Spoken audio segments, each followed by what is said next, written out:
What is going on, guys? Zyopal here. Welcome back to Seahawks franchise here in the 2026 offseason, episode 20. And as you can see from last episode, we did not win the Super Bowl. We made the Super Bowl, did not win. Lost 28-21, absolutely choked. Partly thanks to our offense being like shit, and partly thanks to Team Madden going off. But as you can see, Joe Shiesty won MVP, D'Amico Ryans Coach of the Year, Ken Walker Offensive Player of the Year, Ernest Jones Defensive Player of the Year, Dylan Langford Offensive Rookie of the Year, and then Lane Woods at the D tackle from the Jets. As we got mock draft 4, Ben Steele is now projected to go number 1 overall. That is not what I like to see. We were trying to get him, and training for number 1 overall is going to take a lot. As you can see, we have the 11th pick as well as pick 15, and I believe we have another one down here. Should be pick 31, which we do. So Ben Steele is a guy that we really want to go for because he is absolutely amazing. As you can see, he literally has A everything, except for stamina. He has A everything.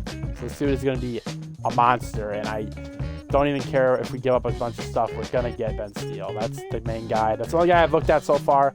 Haven't really looked at any of the other prospects particularly that much, but that is a problem for later. As you can see, we got NFL retirements. We can go down the list again. As you can see, Daniel Hunter, Aaron Jones, Chris Boswell, Leonard Williams. Didn't even realize that Leonard Williams has retired. So we do need a D tackle now. I did re-sign him, but that's why we have more cap space. We had 75 million cap space. Leonard Williams is gone, along with Derrick Henry, Trent Brown. Oh no, Cody Schrader, my guy. What would we do without him? Dylan Labe had a touchdown in the Super Bowl, and he retires after only 3 years. Very interesting. So that's the thing I've noticed with Madden this year is a lot more guys just randomly retiring when they're younger and aren't very good. Which I can get to an extent, but it gets to a point. And then really after 10 years, you're not really guaranteed anyone. As Jerron Reed, who we had in year 1, is gone. Johnny Smith, like 10 years is usually the cutoff for most guys that aren't very good. But then you have guys like Lane Johnson lasting 14 years, punters lasting 15. In another instance, George Halani, as Kelsey's gone, DeForest Buckner. Vita Vea after only 9 seasons. That's a crazy retirement for the Buccaneers. And they have to replace him and Mike Evans. A lot of big shoes to fill there. But yeah, as you can see, a lot of these people, there's Mario DeMarcado. The free agents, it's more often they just retire anyway. It's Shaq Griffin.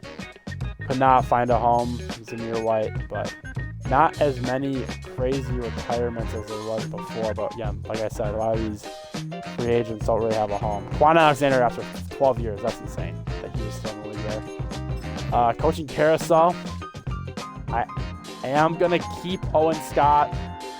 Scott Jackson having 19% job security is hilarious to me. I know I said I would fire Owen. He's gone. We're firing him. And we are going to see who's available.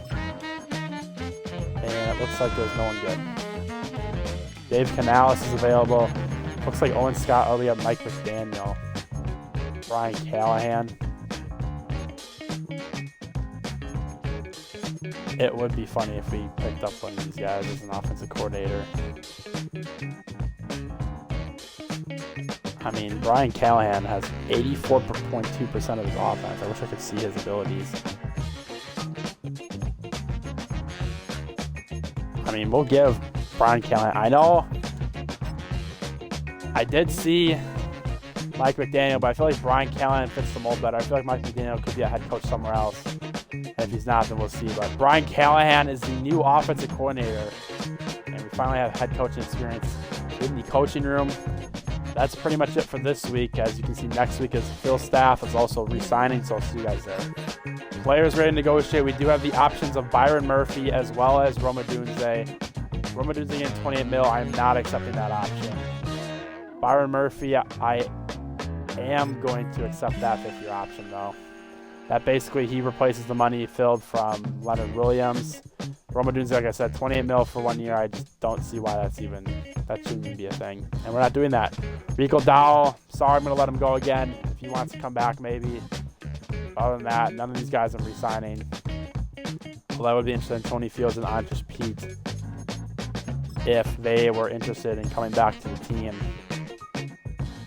as free agents after the free agency is over. Speaking of which, let's take a look at those free agents, see if there's anyone good. As we see, Kyle Hamilton is available, does have interest.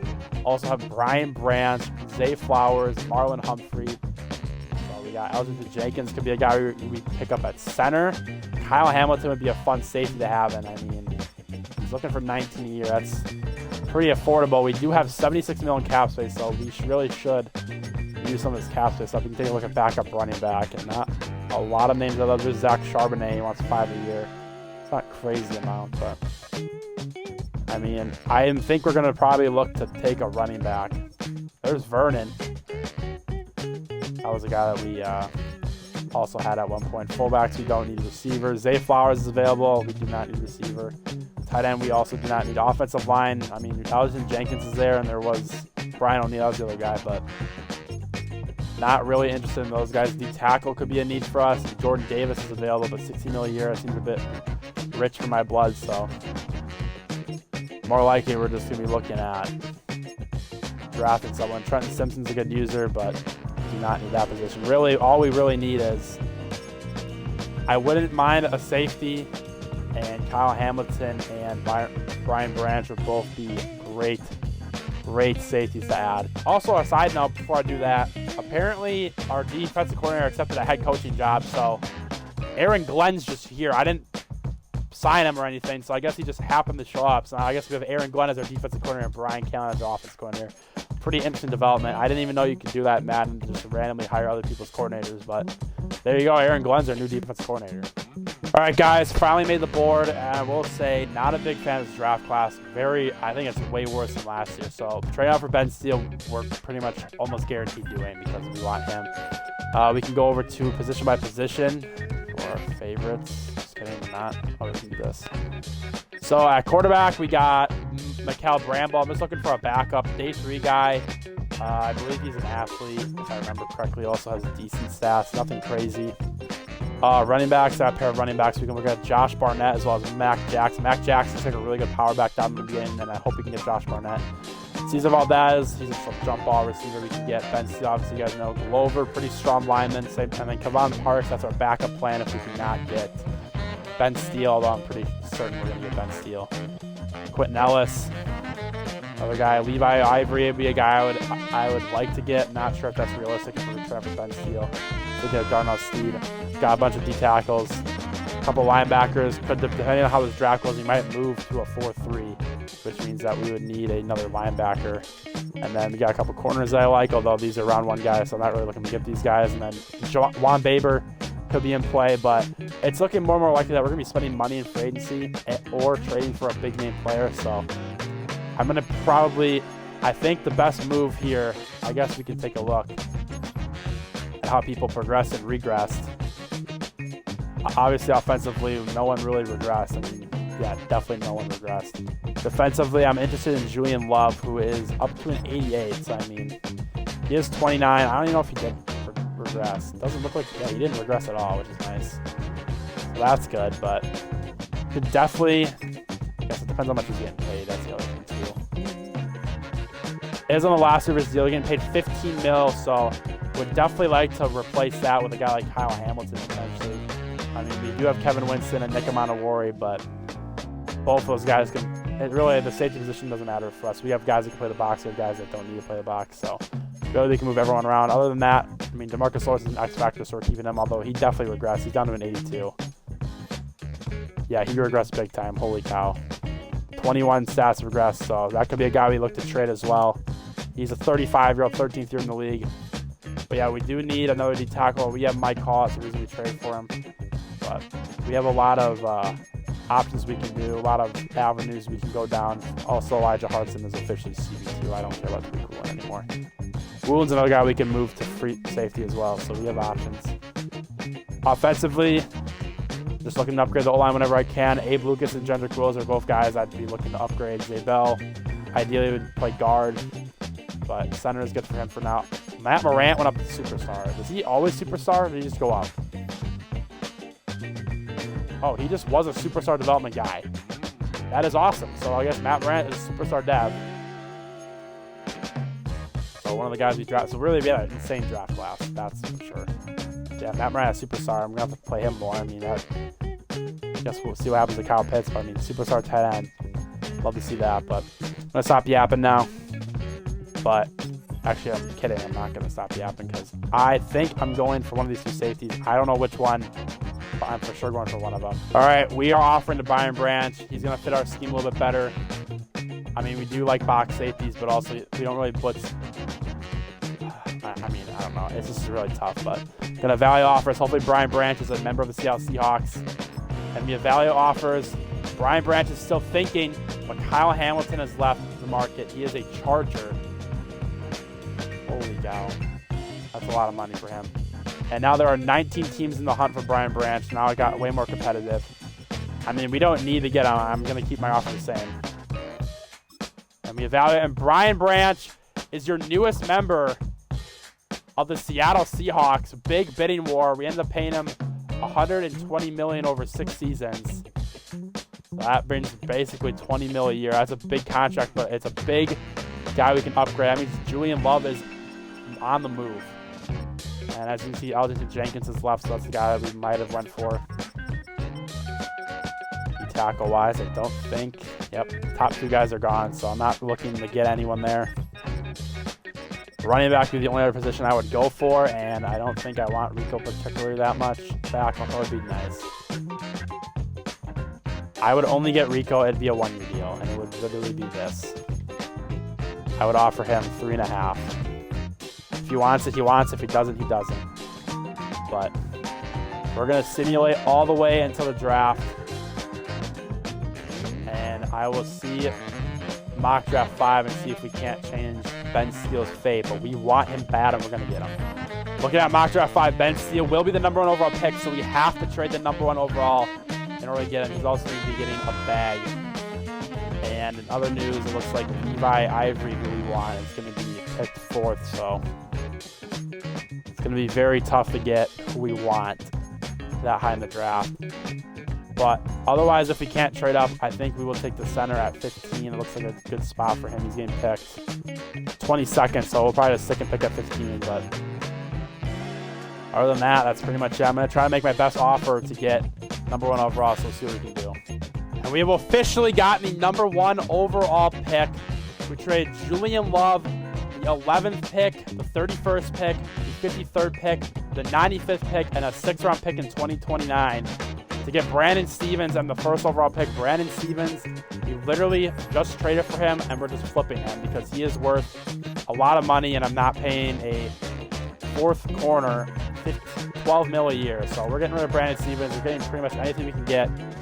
And the Bills and the teams that have money. So Bengals got money. Sorry, Bengals, you're going to have to deal with them. If I can get this pick, I would be happy.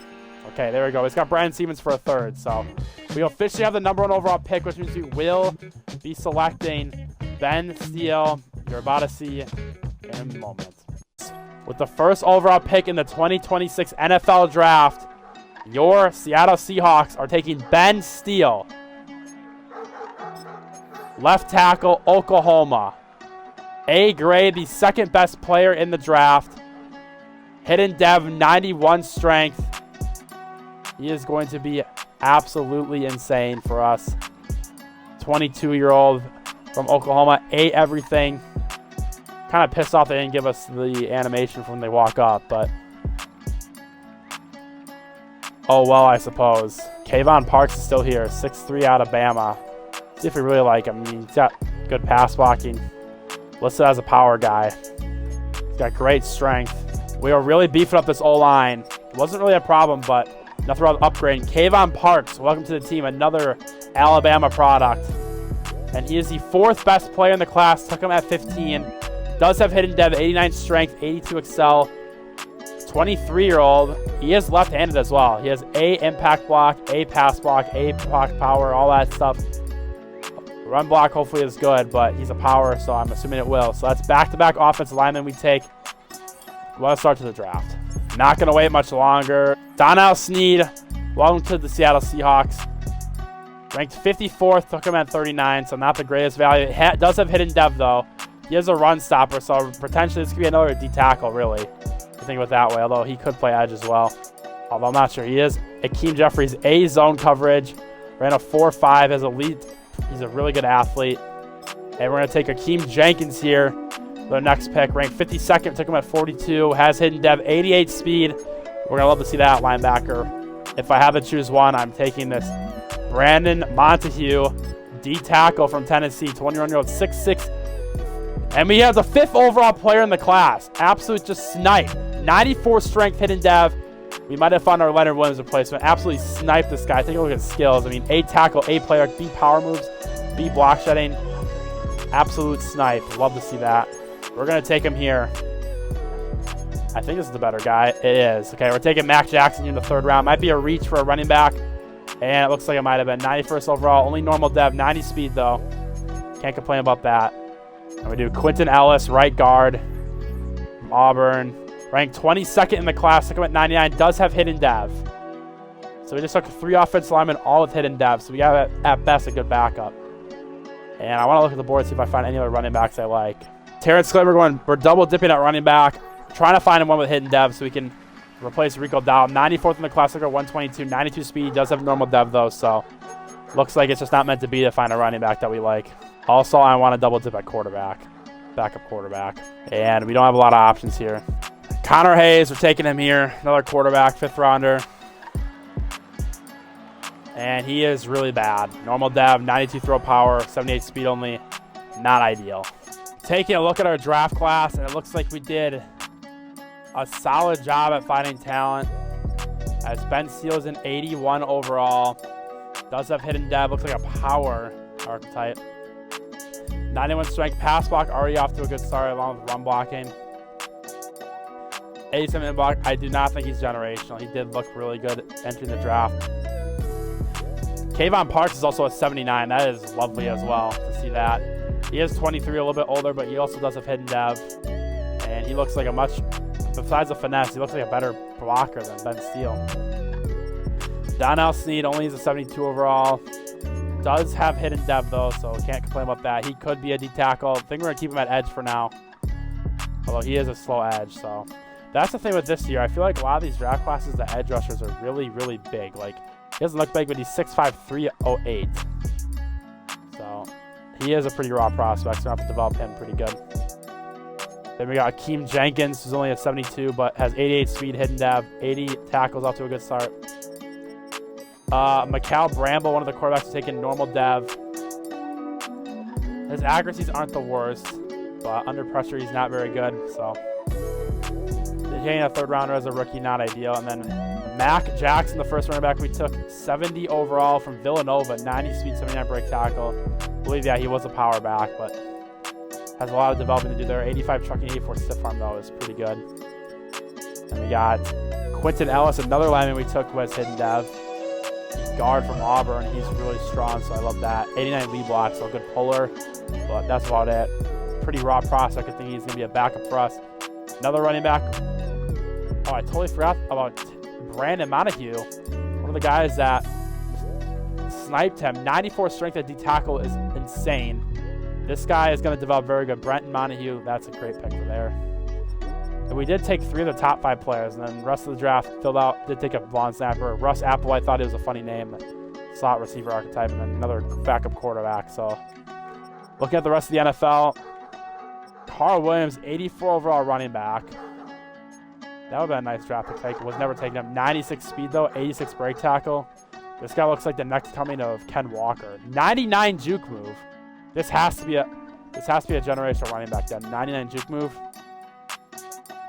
I guess we're about to find out if he has X factor, and he does. So the Dolphins get a generational running back. 99 juke move. That is certainly a fun development, and my game is frozen. As you can see, draft class is pretty solid.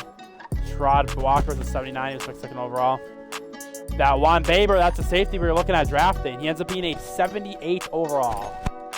That would have been nice to draft. Does have normal dev, though, so can't really complain about that. And this fucking game sucks. All right, I refuse to even remotely try to show the rest of the draft class because nothing works. But I guess we can adjust the lineup and we can take a look at the new team with all of our young guys. We're trying the best lineup possible. So you can see Parks is better than Zyopal. That means we for sure have at least one replacement. Yeah, 2 replacements. I mean, Willis is gone. Zyopal is moving back to guard. And Ben Seal is the new right tackle. Other than that, Ellis is going to be just a great backup to have. So Christian Hayes is expendable. And then Charles Grant would be our other swing tackle. So we really don't need anyone else there. Still, I mean, we don't really need a D-tackle either. I think we just run it back with this team, honestly. The team looks good. Sorry, Elijah Harson, you're starting over him.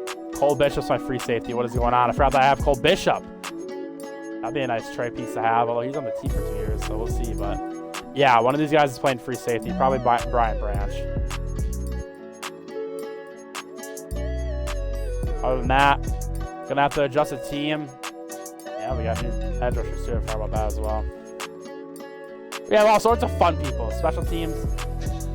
The rookie lawn snapper is already better than Anderson, so looks like Chris Flynn will be our new lawn snapper. But I guess in this, yeah, we'll trade away Jendrick Wills this episode. I'll see you guys when I trade him away. First trade, trading Abe Lucas, Terrence Clinton. I know we just drafted him, but I forgot that I offered Rico Dowell, and Rico Dowell re-signed for $3.5 million. So it's Abe Lucas, Terrence Clinton, Jeremiah Burton, 2/3 and a 1/6. Gets us a 28 first from the Chiefs. So we upgrade Abe Lucas to a first-round pick, which is one of the main goals I had. And we're just going to basically get Jendrick Wills for literally anything I can here. And Jendrick Wills gets us a 2nd-round pick from the Ravens. It's going to be a later pick, but not going to claim again a 2nd-round pick for a guy who's only a 70 overall we don't need. So Zyopal will be playing left guard now, and Ben Seal will stay at right tackle. That is pretty much all I got. Hope you guys enjoyed the offseason episode. And when you see us next, I'll probably trade some of these guys off camera. We'll see what I do. But hope you guys enjoyed this episode of Seahawks Franchise, the offseason, getting really good right tackle and among other things. So hope you guys enjoyed. If you did, leave a like, sub if you're new. And I'll see you guys in the next one. Peace.